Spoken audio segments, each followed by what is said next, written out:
Hey YouTube, Windraiser here, coming to you with another Transformers review. And today we're going to be going back into the realm of the Power of the Primes Combiner Wars line. Because I came across this figure when I found my Cosmos today, and he was complete. He had his instructions, all his weapons, and his bio card. I'm very happy I picked him up. I'm finally going to be looking at in hand Transformers Power of the Primes Snarl.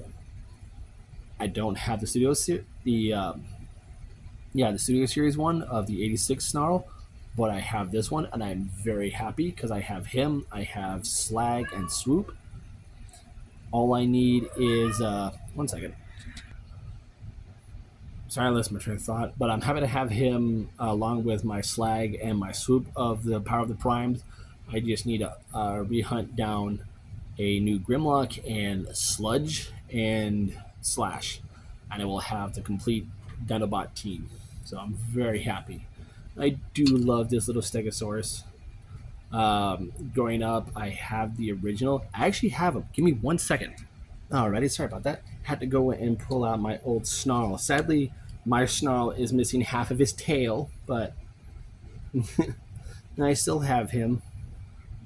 My old G1 Snarl boy. Still have a problem with this leg. But yeah, G1 Snarl with Power of the Prime Snarl.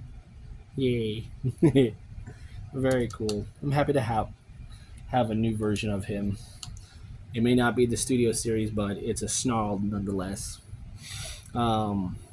I do love how the clear plastic bits have the gold painted on the inside. We do have the gold here for the back feet. We do have a plastic copperish gold here for the dorsal fins, as well as the tip of the tail with the thagomizer. Very cool. We have some nice inner workings here, or where the dino leg would sit. I'm going to get his Repo Label sheets so I can deck him out and make him look cool. He does have ports on him on either side here and here, as well as, because these fins move, there are ports here and here, and those are for Titan Masters or Power Masters that you would have. But yeah, posability, there's a ball joint in the leg. Wiffle, very tight one. Joint there. Front legs can only go forward and back. And then you have the head, which can look up and down, but this disconnects it for other bits. Now I'm gonna have to have his instructions out because I've never transformed him before. He was found like this in his robot, in his beast mode. So what I'm going to do is we're going into his limb modes, and first we're going to go into leg mode here. And I forgot how bad these were. All right, so we're going to take this head, bring it down, leave these as is, bring the back legs up, and they will peg on these. There we go, on that side peg right there, in a joint that's in this leg.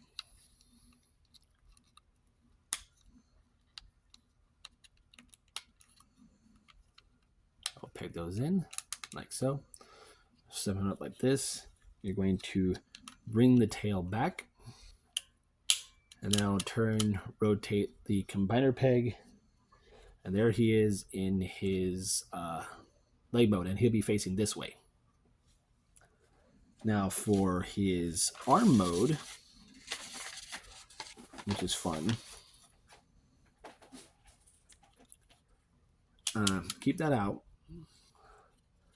I'm going to disconnect these real quick because you want it to where you have the head down.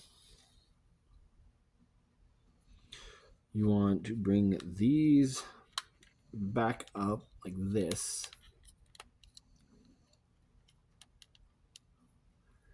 And then we want to come to the panel here, split this down the middle, like so. And then you want to extend the legs out. What will be the legs, one at a time.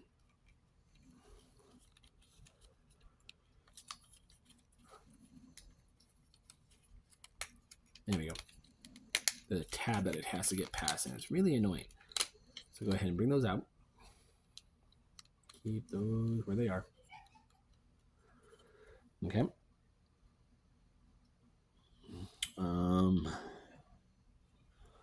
Want to bring this piece down. Swing these back in.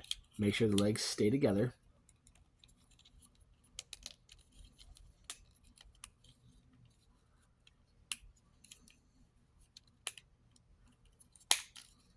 There we go.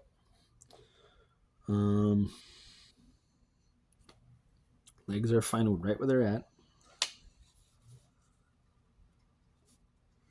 You want to rotate these around like so. Bring them up on this hinge and just use this red tab to peg it into the gold part of the arm.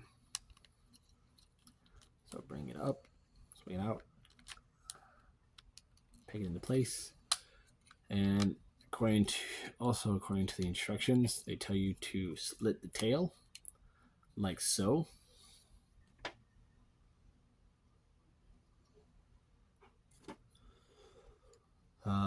Rotate it either way, left or right, but we're going to go this way for right now. So we have the joint that way. We will take the combiner hand, which I do like how his has the gold to match the plastic. Go ahead, peg it in there. And there you have him in his arm mode.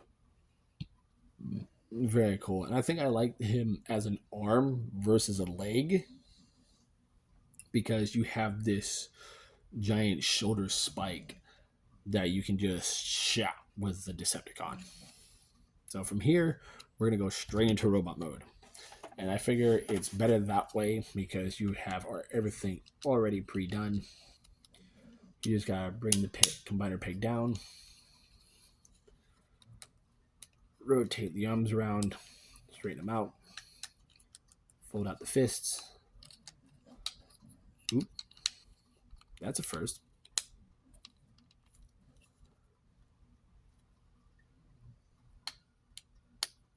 Fold out the fist. Come here to the head. Grab it, flip it up. Bring this back. Take these dorsal fins, and they tell you to do this in the instructions, but just splay them out. But I prefer to keep it traditional. Split the legs apart.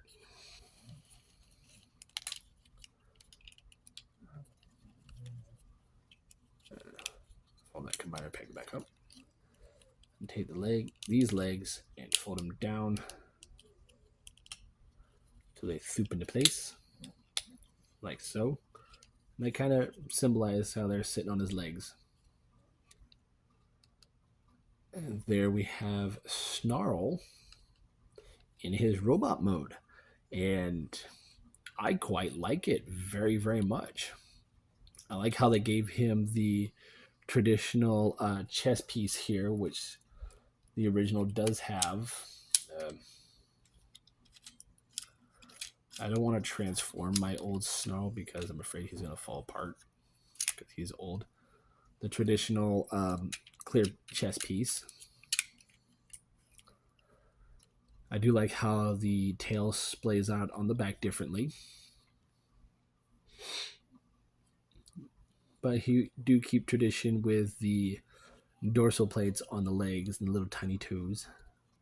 Very cool. I do like him very much. I even like his head sculpt, very Snarl-esque. He seems more or less like he's pouting. He's got some nice red eyes. He's like pouting for some reason. But yeah, it's very nicely done. I do like him very much. Now, what you can do that every Prime figure had is you can take the hand fist thing, fold it out, take this piece out, which acts as a gun. I'll set it off to the side right now, and use the port here on his chest. Plug him in, bring this down. This will collapse on his chest, and you can plug a Power Master in him.